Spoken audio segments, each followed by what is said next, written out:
Now we get on to why, and I think my head might be covering it for you.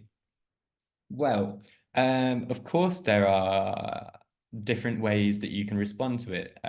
Here, I'm just going to look at a religious response to the why section. But of course, we will look in later lectures at how you could respond to it in less religious ways as well. Hopefully, that looking at less religious ways has inspired those of you who were not interested in believing in writing about an essay where God does exist.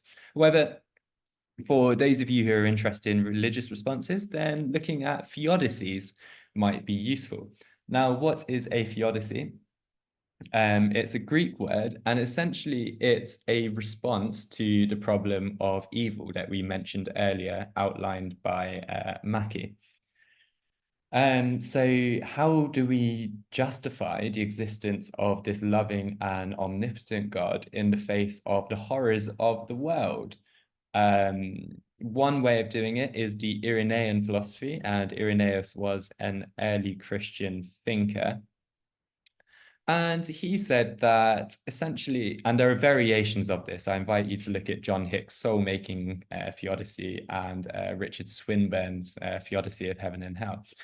But essentially, the argument is that God made this world for us as a kind of testing ground. And the world that he put us in, as much as there is suffering, war, hunger, famine, disease, and little insects that burrow into your eyes and give you a horrible death, as much as all those things exist, it is still the best of worlds. And God has given this opportunity to believe in him, to come to him, and to love him.